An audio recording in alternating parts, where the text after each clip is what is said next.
Good day, beautiful people. So it is another wonderful day over here at Give It to the People. I'm giving y'all all kinds of colors and things. We're giving you focus. And let me tell you something. My next guest is like a super powerhouse. So I'm not even going to take a long time talking. We are just going to jump in because this person is a veteran. This person is a beautiful soul. She is a CEO. And if I'm not mistaken, she is in Hawaii right now, correct? That is correct. So what time is it where you're at right now? It is 6 o'clock in the morning. Oh my God. Okay. I would say beautiful, sunny Hawaii, but it's 6 o'clock in the morning. So I closed my what do you call it? My curtains back here because you could see all the street lights, and I didn't know how it was going to come out on the Oh, camera. So I am in Hawaii right now for a speaking event. okay. See, you should have told, you know what? I wasn't even thinking about the time difference. And so then it's like today it clicked into my head. What time is it going to be in Hawaii when we actually do this live stream? And so that lets you know she is super dedicated because I'm not sure if I'd be like, yeah, girl, let me get on the screen at 6 o'clock in the morning and jump on here and talk to you. No But problem, no problem. we plan these things far in advance. And one of the thing about me is I like to make sure that the schedule is booked up and, always give people opportunities to be on when they can, especially when they have great businesses like Interactive Advocacy. So Tanya Jones, just give them a little background about yourself, and then we're going to jump all the way in. Awesome. Thank you again so much. Good morning or good afternoon if you're on the East Coast. Yes, my name is Tanya Jones, and I am the CEO and founder of Interactive Advocacy. And Interactive Advocacy is a violence prevention training organization, and we use theatrics as our methodology of approach. And we tell people all the time, we'll make you laugh, we'll make you cry, but we'll always do it in a safe space learning environment. And as Trista said, I am a veteran, so I do a lot of work with the military organizations. I'm a passionate, triumphant survivor. I'm an advocate, and I am a speaker. And again, I'm here in Hawaii right now for a speaking engagement that I was invited to. So I'm just excited to be here with you all this morning. Yes, and so that's taking you around the world. Now, when we think about oftentimes people going into the military, I don't think that sometimes people really think about what's their career going to be like after the military, right? And Mhm. so it's like, okay, well, some people may be running from something. Some people, this just may be what they've always done because maybe it was a family thing. What made you decide to join the military in the first place? You actually hit it right on the head when you said sometimes people are running from something. As I shared with you, I am a person that experienced trauma, both childhood trauma and adult trauma, and for me, having an opportunity to join the military was just that. It was I ran away to the military, and I like to say that I escaped to the military. And you're right, so many people have done that. And what I did was over the span of 20 years, I did a lot of work circled around trauma, everything from investigations to working in diversity and inclusion, dealing with racist behavior, unfortunately happening in the military, toxic behaviors. And I thought that that would just help me by helping other people. Mm-hmm. And if I could work to help other people in those lanes, then maybe, I could heal from some of the things that I was escaping from. Fast forward, it doesn't quite work that way. You can pour into other people's cup, but if you don't do the work that it takes to kind of work on healing you, then there's some hardships there. So I had to do both at the same time. But the military allowed me the opportunity to shine in ways that I could not have ever imagined. And by helping so many people and always doing very bold and provocative training, it led me to doing what I'm doing right now. Yeah. And I mean, I think sometimes people don't realize how the trauma that they have can be turned into something that's a positive. And so then that's really manifested in the current work that you're doing now. But what Absolutely. made you say, okay, listen, I know I have my own trauma and I'm going to tackle these different subjects, but I'm going to use art and theater specifically to do it because you could have went into therapy. You could have went a lot of different directions. And I'm sure that throughout your time of being in the military, you probably could have, stayed there, and you could have kept going that way. But you said, listen, I'm going to get out. I'm going to do my own company, and I'm going to use the arts to really be the way to get this message to people. Absolutely, absolutely. So I am I am an avid creator. I have always been a person that loves to create. And so when I was a very young person, because I didn't have therapy, I always journaled. I always wrote like poetry and short stories. That was my way of escaping from when I was a very young person. And so by incorporating that and creative expression in the way that I used to do my trainings, was very bold, very provocative. It again started out as a healing piece for me. And I saw that I could use the two and bring them together because it was such a level of impact that it always had on my audience. People would be so engaged to the training sessions because there was always just this little bit of theater or dramatics that I didn't even know that I was doing. It was just so natural for me. Mm-hmm. And I actually spent 20 years both inside and outside of the federal government, military, and working as a DoD employee. So I've been doing this work now for the better part of 25 years. And being able to express yourself is such a beautiful thing because art has a way of taking on such a tangible form, right? And it allows us to be able to be expressive, but also creatively free. And when I think about art and how it allows you to heal from trauma, not just for yourself, but to also encourage you and empower you to share your story, it's healing all the way around. It really does heal. So I think that that's what really led me to wanting to do this the way that I'm doing it, because I had always been doing it my whole life and didn't even realize that I had a gift and a voice and that I could use it in such a powerful and profound way. Yeah, no, I love it. And I think that one of the things, and so I like to just kind of just drop little tidbits for people. You being a Muslim woman Yes. in the South, doing Yes. your business in the South. Okay, so Yes. now let's go back. A Black Muslim woman in the South that's also a veteran from the military, right? So when you look at all of those things and you kind of add that up, have you had any adversity because of that? And how has that kind of shaped the way that you do your business? Because I would just imagine one of those things can be a challenge, but then when you Right. add all of that together, I don't know, if does the military automatically give people more respect for what you do or understanding? So Right. I just want to just delve into that a little bit. Yeah. So let me go. Let's go back even further than that. So I'm Black, I'm Mm-hmm. Hispanic, a woman, Muslim, and I'm also a disabled veteran. Right. Mm-hmm. So you're right. When I first came into the military, and the military has, taken leaps and bounds forward from when I came in, and we're talking about the early 90s.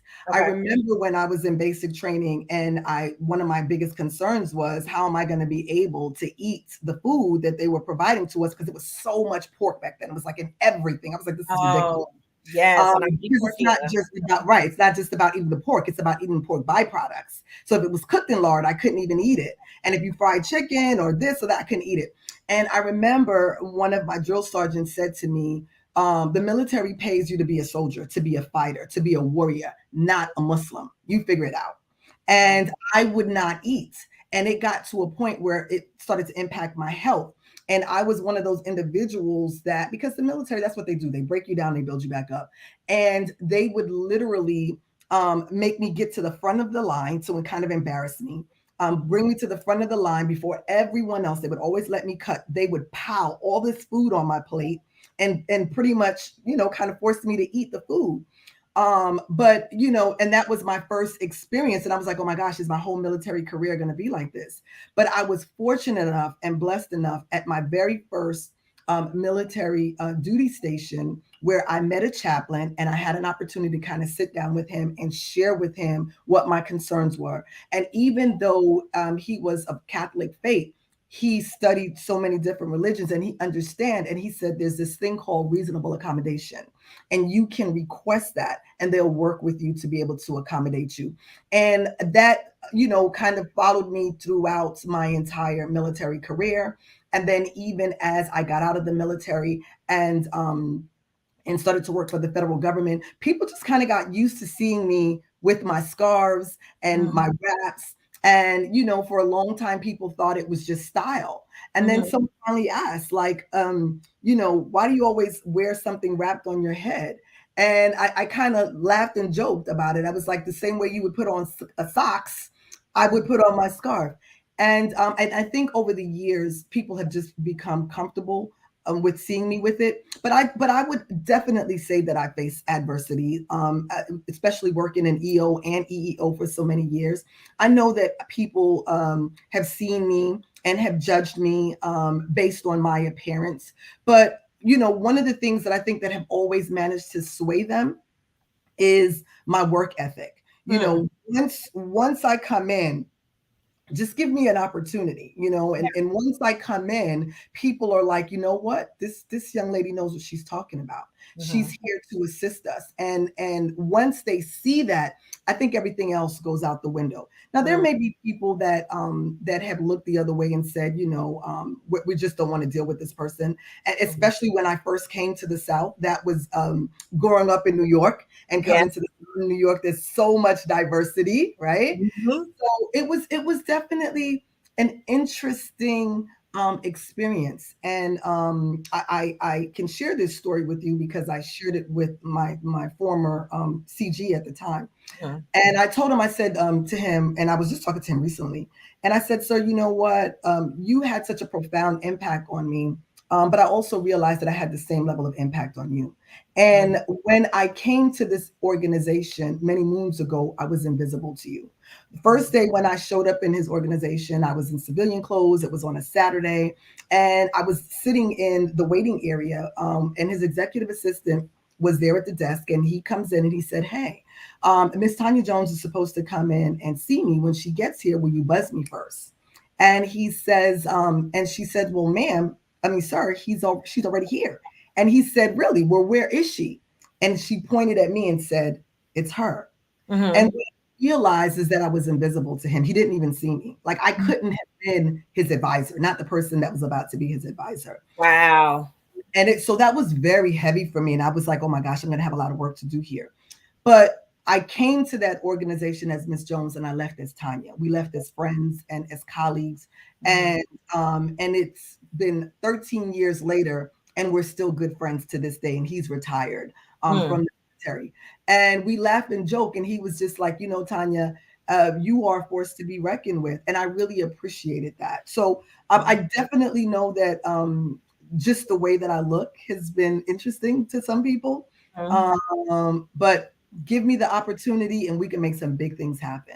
Definitely. And I think that a lot of times people will judge first and not even realize oftentimes that little face right there, and I like to say chocolate face for me, but that little chocolate face, right? Like that's the one that can then turn your levels up so far. That's the one that can take you to that next level. That's the one that has all the ideas and the creativity. And a lot of times when people don't look like you, that's really where the magic is, because their experience is so different and what they bring to the table from their perspective is like eye-opening for some people. Like, wow, I didn't even know that, this, oh my gosh, my bias, how I'm feeling about this. And so when you talk about things like DEI, when you talk about your training, what do you feel like the value of your training is that you bring to people, aside from, of course, all the experience that you have, but you have other people that work for you to put this training and make this interactive advocacy something where other people can maybe see themselves or the error of their ways, or so give me some information and insight about the value of that training for other people who need it. Absolutely. When I started the organization, like you said, I worked in D&I for so many years. I was a chair, an ad hoc chair, and I've done D&I for so long. And one of the things that I always used to say is that even though people say that they're willing to embrace diversity and inclusion, they're not, because they really don't understand what that encompasses. People will say, well, I feel like there should be human rights and equal rights for every person, but not this person.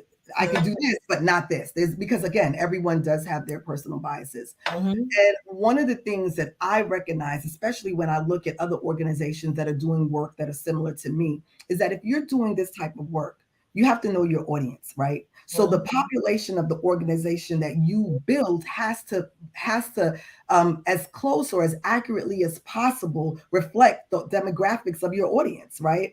So one of the things that I was adamant about was ensuring that when I say that we are a full service diversity and inclusion type organization, that there is as much representation as we can have. Now, of course, we're not going to have every single person, because that's, in itself difficult. But if you look at our website, you can see the diversity. And even if it's diversity that you can't see, all you have to do is just talk to some of our folks, and you can see like, wow, this really is a diverse organization. Because how can I go out and do training if I don't speak the same language, if my team doesn't speak the same language, if I go out and do training and I really just don't get it because it's not my own personal experience? We provide unparalleled storytelling through scripted and lived experience. So if we're doing a presentation on Asian hate, and we have a person in our organization that has experienced that personally because they're of Asian descent, and they're sharing their story, it's not made up. This is our own personal stories. And that's what I'm trying to build, an organization where people are able to tell their stories their way, using their voices. And there's always going to be that one person or many in the audience that's going to say, you know what, that resonates with me. I appreciate that. Thank you for that. And I really do think that when we say that we are a diverse and inclusive organization, that we really have to take a look at what that looks like, and to the best of our ability, try to build something that accurately reflects that, because that's the only way that we're going to be able to start to heal people that have experienced so much harm. And especially me, as a brown girl, I'm like, I need to be able to share even the pain that I've had as a brown girl. And the only way that I can do that is if there's other people around me that can say, you know what, that has been my experience too. So that's the reason why we do it, and how I build the organization the way that I build it. But I think that is a pretty much a testament to not just saying you do something, but doing the thing that you say, because DEI is so popular right now, right? Like and I'll say 5 years, right? You get this wave of what the new popular thing is, the wave of new acronyms, the wave of new words that people want to use to identify other people and marginalized groups. But to me, what still remains the same is we are all human. We all do have some form of trauma, whether we realize it or not. And I think that now it's becoming more acceptable for people to actually vocalize the fact that, oh my goodness, I have had some trauma. I realize it. And then to seek out help. So when you're talking to your audiences, I would imagine that you trigger a lot of things that they may not have even known. Like they thought they were just coming for a regular old training until they get there, and then they're triggered. So when that audience is coming, and anybody that says, look, I'm going to hire you, I want you to come, I want you to teach my people, what do you want for the future audiences to get from you and your organization? The biggest thing is to create cultural change. Every organization that we go to, every community that we go to, our goal is to create cultural shifts when it comes to toxic behaviors that are impacting our community. And the only way that we're going to be able to do that is to have open conversation and be very comfortable with very uncomfortable topics, right? So we do give a trigger warning. And we do tell folks, we're talking about some sensitive topics, so it's going to be a little rough. And that's why we say we're going to make you laugh, we're going to make you cry, but we want to keep you in that safe space. I'll share with you the very first play that I did, No Words, is my actual story of sexual trauma, right? And what I like about that story is that, or the way that it's portrayed, is that it's so empowering for me. And because we can change the ending and we can do so many different things depending upon who's acting the role, they bring so much to it. And so what I want from the audience is to say, these type of behaviors are no longer going to happen on my watch. Why? Because they become attached to the storyline. They become attached to, the person that is experiencing the harm. And everything that we do when we do our training, we show you the harm and then we show you the care. So everything along a continuum of harm to a continuum of care. And the reason why we do that is because there are a lot of people that have said, I've never experienced that type of trauma. I don't know what that looks like.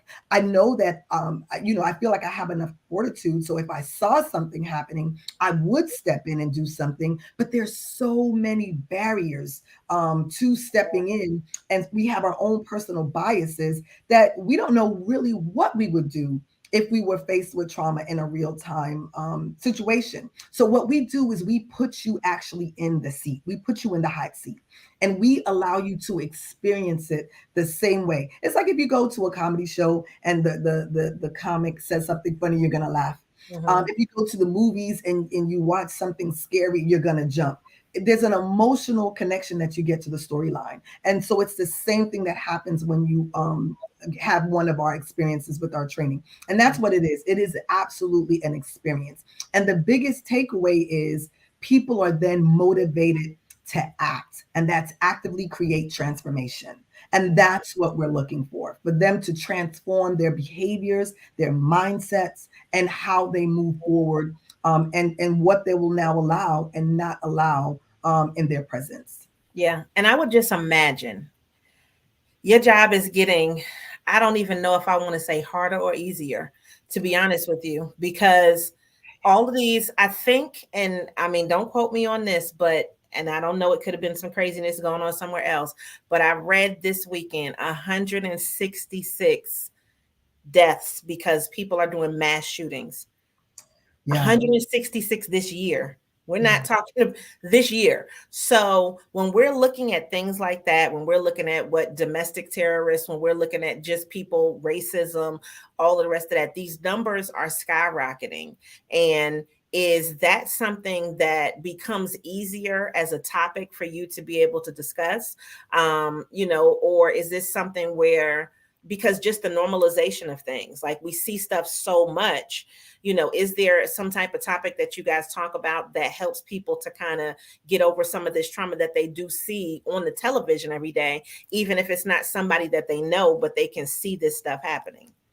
Yeah, I don't know if it's getting any easier, right? Mhm. Because the truth of the matter is there's no society in which trauma or which violence doesn't exist. It's happening in every single society. And now we're coming out of a pandemic where so many people were locked down, and then you had domestic violence, suicide, mental health skyrocket, and then people got back out, and just it's almost like folks have just lost their minds, right? Yes.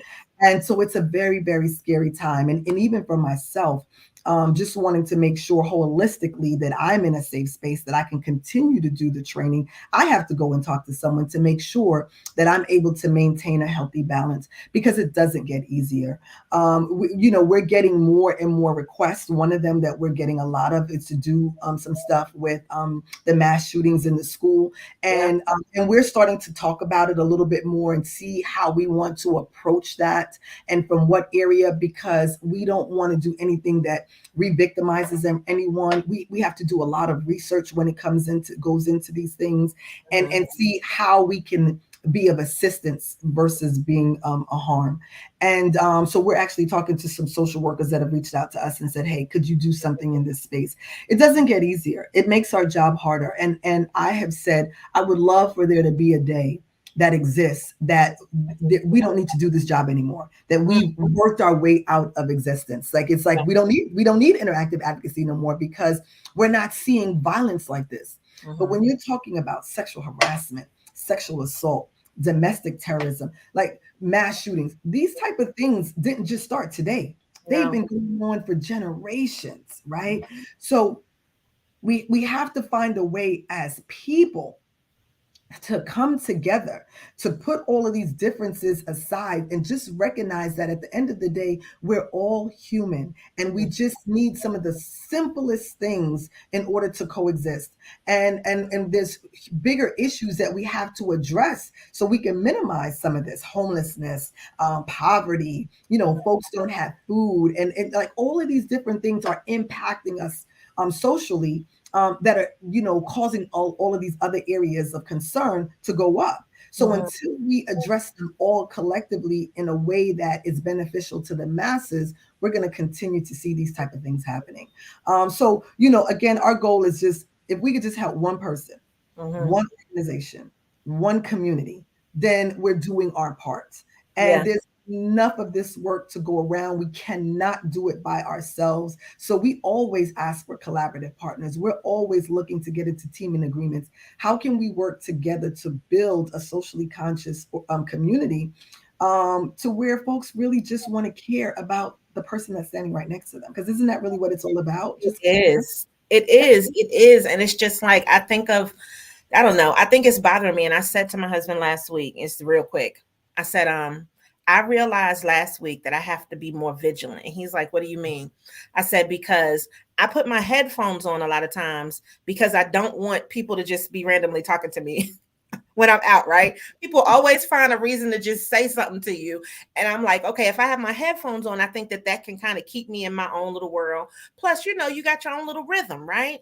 And I said, but I walked off the elevator 2 times last week on the wrong floor. Not like all the way out, but like, oh, shoot, I'm on the wrong floor. Like, because we're on the 4th floor. So I might walk off on 3, or I walked off on 2 and I'm supposed to be getting off on 1.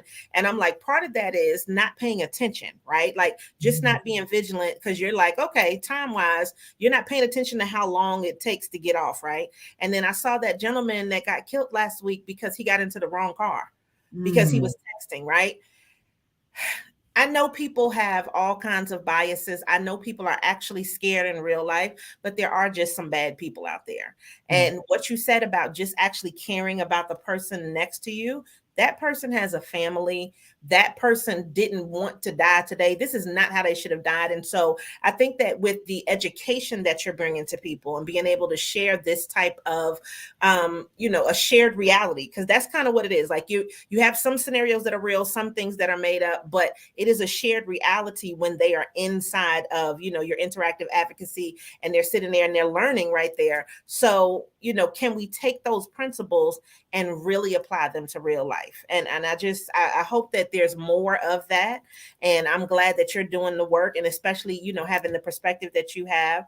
And so if a person said, listen, Tanya, what type of organizations do you work with? Like, who should say, yeah, we want to have you come out? Definitely military, but what are some of the other organizations that you would love to come out and be able to bring your training to? And I say, if you have 5 people from different places that work together, you can get training from Interactive Advocacy, right? Oh. We will work with any and every organization. We work not just with the federal government or with the military, but we'll work with schools, high schools, colleges, corporate America, because all of this stuff is happening everywhere. I mean, we have a training that we do on the workplace violence, right? And why do we need training on workplace violence? Because there's violence happening in the workplace, right? The dynamics of workplace violence. So if there is an area of concern, sexual harassment, or just poor communication, unhealthy relationships, right? I tell everyone, we do a lot of training on healthy relationships, and people always ask us why. I said, because everything stems from an unhealthy relationship. Why? Because people are not talking. There are so many young people that experiences trauma before they're even 14 years old, right? And as a result of that, they leave home. If they're in a home, they leave that in area. They go into high school, they go into middle school, with experiencing all this trauma. And then from there, they kind of navigate themselves to life the best way that they know how, but maybe not really understanding what a healthy relationship looks like. So as a result of that, they are not able to communicate very well. Now they're going into the workforce with that same mentality. So this is another epidemic, right? So any organization that is willing to have a conversation and really wants to see some change in the way that people are just working together in a Mm-hmm. space, we could come in and do training for you. It doesn't have to be one of our big, grand performances. We'll do keynote speaking, we'll do panel discussion where you can actually talk to thriving survivors. There's a member of our organization that's a survivor of human trafficking. And she'll share her story with you. And she's like, you have no idea how many young people are going to high school and with your children that are being human trafficked today. And you don't know because you don't know what the signs are. They look like just a regular person going to school.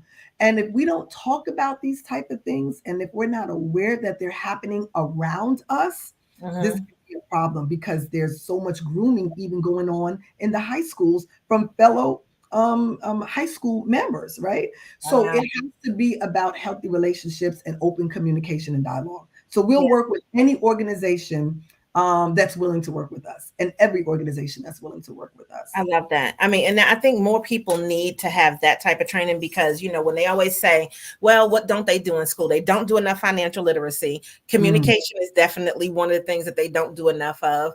The basic skills of cooking and sewing, like when I was in school that you used to learn carpentry, those kinds of things we don't pay attention to and we don't learn. And it seems like now things are so focused on standardized testing that you forgot that person needs to still be able to communicate, not just to memorize things. Yeah. And so I think that there is a shift that's happening, but I think that an organization like Interactive Advocacy could definitely help push that shift forward. And to me, it sounds like if people are definitely future oriented, like we want the next generation to be better, then that's the type of people that should definitely book it. But also people that are like, listen, my people are a little bit crazy right now. We need to go Right, here. right. We Because want there's to always avoid the truth. workplace violence. Like we want to fix this now, right? I Yes, think yes. it's a lot of different areas that could fit into. So, if you could leave people with one like final word of motivation, what would that be? I would just say to, again, to just be kind. It's really that simple. Not everyone is, trying to hurt someone and do you harm. Not every time. Sometimes people really are just lost. Sometimes people are suffering from mental health, so just take a minute and ask, are you okay?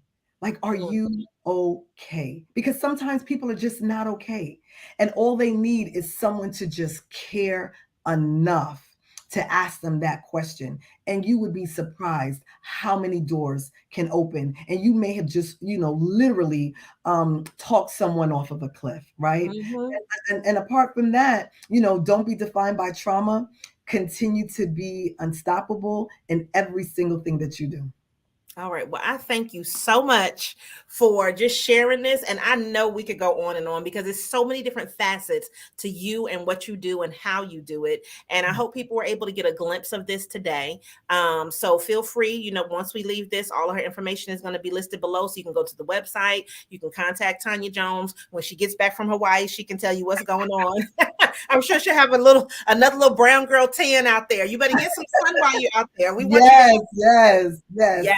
Yes, ma'am. Thank you so much. You are welcome so much. Now, I don't know, just have a great rest of the day. Get some fruit, get a nice little fruity beverage for us, and enjoy your time down there in Hawaii. And for everybody else, if you're watching on the replay, make sure that you always come back and that you can leave some information. We do have a person that made a comment that said, thank you for your dedication. Kim, she said she was in the Naval Reserves in the 80s and the 90s, and she knows your struggle. So Thank thank you for you. watching live, Kim. We appreciate that. Everybody else, you can always leave comments on the replay and just make sure you show up and show out and continue to give it to the people. Bye, Thank you guys. so much. Bye bye.